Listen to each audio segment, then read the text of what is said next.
tentang konsep dan teori kapitalisme, neoliberalisme, dan globalisasi. Yang pertama di sini, sistem ekonomi dapat dipandang sebagai mekanisme yang digunakan dalam melakukan aktivitas ekonomi dari mulai produksi, distribusi, dan ekonomi sendiri, menciptakan berbagai sistem dalam menjalankan mekanisme ekonomi. Ada ekonomi kapitalis dan neoliberalisme. Semua ini tergantung siapa yang mengembangkan dan demi kepentingan apa. Di sini saya akan menjelaskan 3 penjelasan. Yang pertama di sini ada tahap-tahap perkembangan kapitalisme. Yang kedua di sini ada apa itu liberalisme dan neoliberalisme. Yang ketiga di sini ada bagaimana cara menyikapi globalisasi dan perkembangan kapitalisme. Yang pertama saya akan menjelaskan tahap-tahap perkembangan kapitalisme.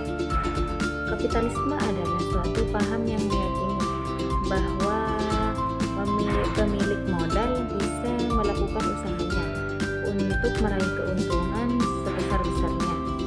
Dan kapitalisme berasal dari asal kata kapital yang berarti modal, yang diartikan sebagai alat produksi semisal tanah dan uang. Sedangkan kata isme berarti paham atau ajaran.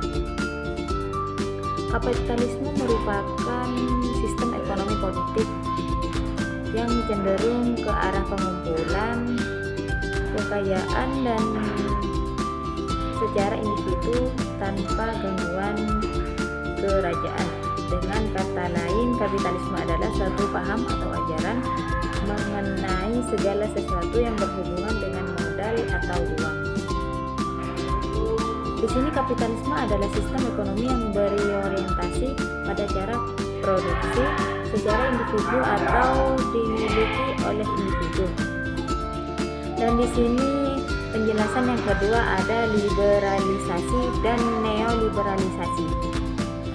Liberalisasi merupakan masalah kebebasan berpikir yang sebenarnya merupakan isu klasik dalam sejarah pemikiran ekonomi Islam. Banyak orang yang berbicara liberalisasi ekonomi padahal tak mampu memberikan keterangan yang sekiranya memberikan pencerahan. Neoliberalisme adalah contoh pertama praktek ekonomi politik yang mengusung bahwa manusia dapat menjadi yang terbaik dengan memberikan kebebasan pada individual, entrepreneurial, dan keahlian dalam kerangka institusional yang mempunyai karakter private property right yang kuat, free market, dan free trade. Penjelasan yang ketiga di sini ada menyikapi globalisasi dan perkembangan kapitalisme. Globalisasi adalah suatu ungkapan yang berarti penyatuan atau integrasi dan bertekuk lututnya perekonomian lokal ke dalam perekonomian dunia dengan cara memaksakan penerapan format ekonomi swasta ke dalam struktur perekonomian dunia, serta menjadikan ekspor setiap negara ditujukan untuk pasar dunia. Selain itu, untuk pasar regional, globalisasi menjadi sebuah pemikiran ideologi kapitalisme yang komprehensif, meliputi segenap aspek kehidupan.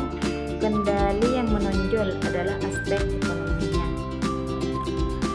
Dari kesimpulan materi yang sudah saya sampaikan, ketiga penjelasan tersebut adalah, di sini kesimpulannya adalah kapitalisme adalah sistem ekonomi yang berorientasi pada cara-cara produksi secara individu atau dimiliki oleh individu, di mana distribusi, penentuan harga, dan jasa-jasa pelayanan di dalamnya ditentukan oleh pasar bebas.